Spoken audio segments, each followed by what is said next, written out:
அறக்கட்டளையின் தொடர் சேவை பயணத்தில் இன்று கடலூர் மாவட்டத்தை சார்ந்த மாற்றுத்திறனாளி அமைப்பின் மூலமாக ஏழை எளிய மாற்றுத்திறனாளிகளுக்கு அரிசி எல்லாம் வேண்டாங்க, வாரம் காய்கறி மட்டும் வாங்கி கொடுங்க, ரொம்ப சிரமமாக இருக்குன்னு சொல்லியிருந்தாங்க.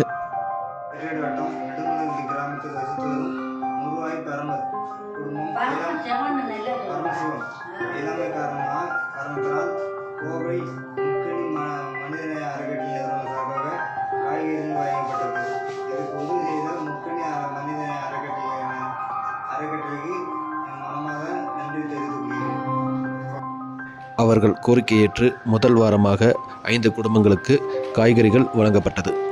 இதுபோல் சிறு உதவிகள் கூட கிடைக்காமல் மிகவும் சிரமப்படும் மாற்றுத்திறனாளிகளுக்கு தேடி கண்டறிந்து அவர்களுக்கு தேவையான உதவிகளை செய்து வரும் எங்களுக்கு உங்களால் முடிந்த உதவிகளையும் ஆதரவுகளையும் தருமாறு தாழ்மையுடன் கேட்டுக்கொள்கிறோம்.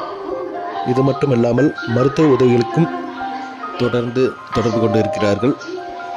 எங்கள் நோக்கம் இல்லாதவர்களுக்கு உதவுவதை விட இயலாதவர்களுக்கு உதவுவது மிகச்சிறந்த சேவையாக கருதுகிறோம். உதவி கேட்டவர்களுக்கு உடனே செய்வதில்லை, அதை ஆராய்ந்து அவர்களுக்கு கொடுக்கலாம் என்று முடிவு செய்த பின்பே உதவிகளை செய்து வருகிறோம். இதுவரை எங்களுக்கு தொடர்ச்சியாக உதவி வரும் அனைவருக்கும் மிக்க நன்றியை இந்த நேரத்தில் தெரிவித்துக் கொள்கிறோம்.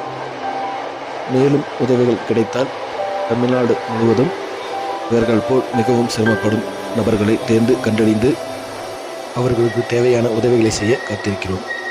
இந்த வாய்ப்பளித்த அனைவருக்கும் இறைவனுக்கும் நன்றி கூறி மீண்டும் அடுத்த புனித பயணத்தில் தொடர்வோம். நன்றியுடன் மொக்கனி மனிதநேய அறக்கட்டளை நிறுவனர் இஸ்மாயில்.